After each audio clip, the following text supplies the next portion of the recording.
Welcome back to the deep dive. We're continuing our series, Wisdom Unveiled, taking this journey through the really profound legacy of Ibn Sina. Indeed. This is episode 14 of 18, so we're getting quite deep into his thought now. But before we jump into today's topic, just that important reminder for everyone listening. Yes.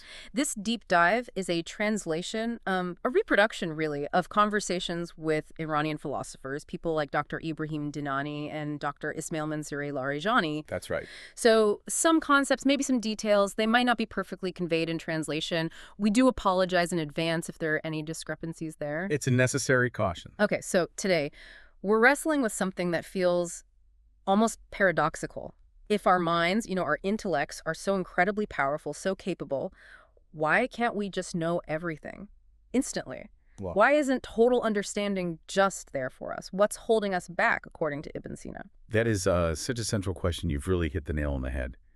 Because Ibn Sina's answer, it isn't just like solving a puzzle, it's the key. The key. The key that unlocks his whole philosophy, especially how he saw the rational soul, what he called a Natika. Natika. So our mission today really is to explore how he connects this Natika, this active intellect, to, well, everything. Consciousness, how we see reality, even those huge questions about life and death. Wow. Okay. Yeah, it forces you to rethink some very basic stuff about knowing and even just existing.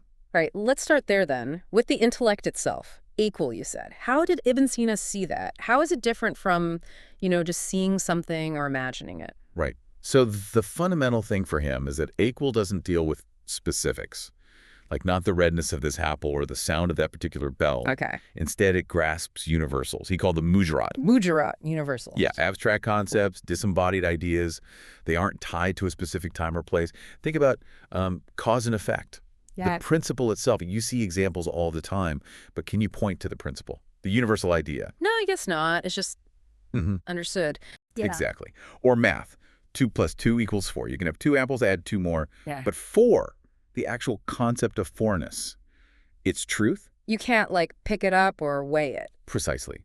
These mujarat, they don't decay, they have no weight, no physical size. They're purely intellectual. Ah, okay. And understanding those relationships, those abstract truths that go way beyond what your senses tell you, that's what the intellect, the equal, does. It's a kind of non-physical knowing. That makes sense. It lets us build, systems of thought, ethics, science. All based on these universals our senses alone couldn't give us. Okay, which brings us right back to that initial puzzle. If the intellect is so powerful, so abstract potentially, limitless, why the bottleneck? Yes. Why can't we just perceive all these universal truths, these mujarat, all at once? What did Ibn Sina tell his student, Bahman was the holdup? And this is where it gets really profound. Yeah. Ibn Sina's answer is quite direct. He says the only thing stopping our intellect from grasping everything intelligible all at the same time is matter. Matter? You mean physical stuff? Specifically, our physical body. Our body? Yes. The intellect itself isn't weak or flawed. Its connection, its current attachment to our physical body is what limits it. Ah. Think of it like blinkers on a horse. Okay. The intellect has this vast panoramic view, potentially, but being channeled through the body forces it to focus on one thing at a time, especially things tied to the senses or bodily needs. So when I focus on, say, listening to you speak, my intellect is kind of tuning out other potential thoughts or universals it could be grasping. Exactly. It gets occupied. The engagement with the particular through the body restricts its access to the universal, simultaneously at least. So it's not a weak mind, it's just an occupied mind. Because of the body. That's the core idea. The body acts as a kind of filter or restriction. Ibn Sina believed, quite radically, that if the soul could become fully disengaged from the body, like completely free from bodily concerns, sensory input, then it could perceive all intelligible things, all at once, instantly. Wow. That's incredible potential. Locked away, sort of. An almost unimaginable potential, yes. Held in check by our physical form, for now. It shifts the blame, doesn't it? The limitation isn't your mind's fault. It's its current vehicle. It really does. Which makes me think about science. Modern science. It's amazing, right? But it relies so heavily on observing, measuring. Absolutely. Does Ibn Sina's view suggest that science, because it's tied to the perceptible, also faces fundamental limits? Oh, definitely. You see a very strong connection there. Yeah. Empirical science, with its experiments, its instruments, Telescopes, microscopes, Huh? it's fantastic for understanding the observable world. Right. But what about things you can't observe or measure? What is energy itself, not just how it behaves? What was before the Big Bang? Or even what's smaller than the smallest particle we can detect? Or beyond the edge of the observable universe? Science kind of hits a wall there, doesn't it? It does by its very methodology. Right. Imagine Reality is a huge book. Science has done an incredible job filling in, like, all the middle pages. Amazing detail. But the very first page, the origin. And the very last page, the ultimate destination. Yeah. And maybe even what's written sort of underneath the text on every page. Those seem outside its current reach. And that's a great analogy, the underperceptible and the above perceptible. Exactly. And that's where philosophy comes in for Ibn Sina. Philosophy tries to figure out those missing pages. It asks the ultimate why questions. About existence itself. Yes. And reason, for him, is the ultimate judge. It even validates science, puts its findings into a bigger picture. Okay, so the body limits perception, makes us focus. Yeah. What does that say about the nature of physical things compared to, say, ideas or thoughts? Another crucial distinction. In the physical material world, Ibn Sina talks about tazom. Tazom. It means something like crowding or obstruction. It's built into physical existence. How so? Well, think about it. Me sitting in this chair physically stops you from sitting in this exact same spot right now. Right. Two things can't occupy the same space. Exactly. That's tazom. And this inherent crowding naturally leads to competition, limitation, Yeah. conflict. It's just the nature of the physical realm. Finite resources, competition, conflict. Okay. But what about the world of thought? The spiritual realm? Completely different. In the realm of pure thought, of mujarat, there's no tazom, no crowding. Think about it. My idea doesn't push your idea out of existence. They can coexist, interact, harmonize. There's unity, peace. No competition for spot space. None at all. And extending that, God for Ibn Sina, it's pure intellect. Yeah. All awareness, all knowledge, all at once. No internal division, no limits, just total unity. So conflict and competition, they aren't universal laws. They're just features of the physical world. Precisely. They belong to the realm of limitation, the realm constrained by matter. This really changes how you might think about, well, about death. Most people see it as the ultimate end, annihilation. Right, the common view. But if the body is the source of limitation, of kazam, Right. what does that make death for Ibn Sina? It makes death. Liberation. Liberate. Yes. Not annihilation, Adam, but transformation, Tashkil. It's shedding the very thing, the body, that causes the crowding, the limitation, the conflict. So it's not becoming nothing. It's becoming something else. Exactly. Wood doesn't become nothing when it burns. It transforms into ash and gas. Death is a transition, like crossing a border From the world of limits. into a boundless spiritual reality, Yeah. a realm of peace, vastness, and potentially that total simultaneous understanding we talked about. That sounds so much like what mystics say, like Rumi.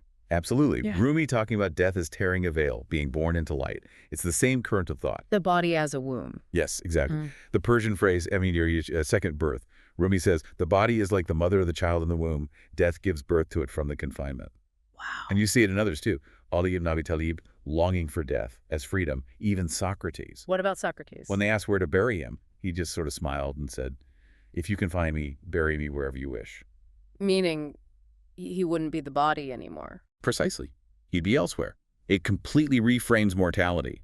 It's an expansion, not an end. Okay, if death is liberation from limitation, and the body is this temporary thing, that seems to put a lot of emphasis on us, on humans, shaping our own destiny while we're here. Immense emphasis.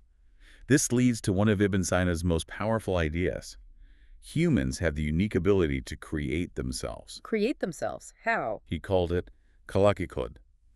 Not physically, obviously, but internally, shaping your inner self.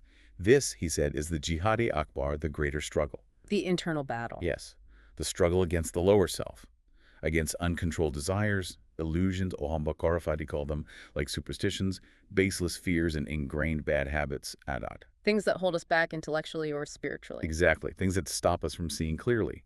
The worst prison isn't made of walls, he'd say. It's the one you build in your own mind with these things. So how do we win this greater struggle? How do we actually do this self-creation? Through awareness. Agahi, that's the key. Awareness. A constant openness to truth. You need genuine curiosity and real sincerity, Sediquat. You have to actively refuse to let your old habits, your assumptions, your desires block genuine understanding. So you're really questioning yourself, your motives, your beliefs. Relentlessly. Yeah. If you just accept a superstition without thinking or act out of habit without awareness, you're not creating yourself. You're just being passively shaped. And this awareness leads to freedom. True freedom. Not just doing whatever you feel like, but the freedom to align yourself, your thoughts, your actions with what your intellect knows is true and right. Even if it's hard, even if it costs you physically. Because the intellect's freedom can't be taken away. Exactly. Even in a physical prison, your mind, your aql, can be free. It's an internal state. Think of Imam Hussein on the night of Ashura, Yes. telling his companions, "You are free to leave." He was emphasizing that ultimate freedom comes from inner conviction, from that deep agahi, not from external circumstances. Let's go back to Natika, the rational soul. You said it's more than just talking. Oh, much more. A parrot can talk, right? Mimic sounds. Natika is the deep capacity behind the words, for understanding, for ideas, for reasoning. Like the thought before you speak it. Exactly. He even talked about al-Nafs, inner speech. Inner speech? Yeah, think about when you grasp a complex idea, like a whole argument or a mathematical proof, fully formed in your mind, before you even try to write it down or explain it. That complete internal blueprint, that's al-Nafs. So Natika is always working, even unconsciously. He described it as having infispa perpetual awareness, always open, always receiving, always processing, both from outside and from, well, deeper within. And it's connected to us, somehow. Through idisol. An essential connection, an attachment. It's not in the brain like softwares and hardware, but it expresses through the body. Like a musician's skill isn't in the violin, but expresses through it. Okay. And how does this Natika express itself? What are its highest forms? He pointed to three main expressions. First, religion, Eden. Not just rules, but really understanding the wisdom, the ethics, the deep truths within religion, using your intellect to grasp the meaning. Okay. Second, art. Specifically human art. Nature repeats patterns, but human art is creative, innovative. It brings forth something new. It's like a small act of creation itself. Third? Philosophy, which we talked about. Asking those ultimate why questions, going beyond the measurable, using reason as the final guide. You mentioned inner speech. Could you expand on the difference between that inner thinking and the actual words we speak? There's another term, gufan. Yes, gufan versus gafta. This is really crucial. Gafta is the product. The word spoken, the sentence written. It's finished, finite, external. Okay. But gufan, that's the act of inner saying, the continuous live process of the Natika thinking, understanding, generating meaning, exploring. It's the dynamic flow itself, And that's fundamentally. Ibn Sina suggested gufan is potentially limitless, eternal even. It's much closer to our true non-physical essence than any single gafta, any uttered word could be. limitless, eternal. How does that connect us to God, to the infinite? Well, if our inner thinking, our gufan, has this infinite potential, where does that come from? Ibn Sina argues it must be connected to the absolute infinite source. God, our Natika, our gufan, is like an echo, seta, An echo. responding to a deeper, constant inner call and from the divine. Our very capacity for endless thought points to this connection. So how do we strengthen that connection, hear the call more clearly? Through contemplation. Specifically, he suggested meditating on the meaning of the divine names and attributes. Like al-Alim, al-Hakim. Exactly. The all-knowing, the all-wise, the all-aware, al-Kabir, the subtle al-Latif. But not just repeating the words. Really thinking, engaging your gufan about what ancient knowledge means, what perfect wisdom implies, that deep reflection that expands and nourishes the rational soul. This all seems to point towards salvation being very much about knowing, about awareness. Immensely so. For Ibn Sina, awareness of Godhi knowledge is the absolute foundation. Good deeds matter, of course, they're essential. But without true awareness guiding them, actions can be empty, even wrong. Awareness is the compass. You need to know why you're doing something, understand its true value. So thinking deeply is more important than just going through the motions. Absolutely. He stressed deep thought figures over mechanical repetition, Bishkar. Chanting words without engaging the mind and their meaning, performing rituals without understanding the wisdom behind them. He saw that as less valuable. True remembrance comes when fikr, deep thought, leads the way. And for him, this path of reason philosophy, it wasn't separate from spirituality or mysticism, was it? Not at all. They were integrated. Philosophy, falsafa, and mysticism ultimately converge. Reason, pursued rigorously, leads you to the edge of intuitive insight. It all comes together. Yes, in the ideal, he called the insani Camille the perfect human. The perfect human. The person who embodies and understands all levels of reality, physical, mental, spiritual within themselves. Someone whose awareness encompasses the whole. For Ibn Sina, such a person, through understanding, becomes, in a sense, higher than the universe they comprehend. It's about that inner journey, the soul's potential. What an incredible arc we've traced, starting with why our intellect feels limited. Right, and finding the limit might be the body, not the mind itself. Then seeing philosophy reach beyond science, death becoming liberation, not an end. And the power we have for self-creation, khalaq, through awareness. It really recenters everything on the intellect, the Natika as our guide, seeking truth, correcting itself. And connecting us through that inner thinking, that gufan, to something infinite. So maybe the final thought for you listening right now is this. If this deep awareness, this fikr, this constant thoughtful engagement is so central, so crucial, how do you cultivate it in your everyday life? Not just in quiet moments, but amidst the noise, the emails, the commute, the daily grind. How do you keep that Natika alive and asking questions? That's the challenge, isn't it? How can we train ourselves, train our souls to really hear that inner call, that nida, beneath all the other echoes, the seda, clamoring for our attention all the time? A question to live with, perhaps. A really profound challenge to leave us with. Thank you. That was illuminating. It was my pleasure. Always fascinating territory. And thank you all for joining us for this deep dive on Wisdom Unveiled. We really hope you'll continue the journey with us next time. Until then, keep thinking, keep questioning, keep seeking that wisdom within.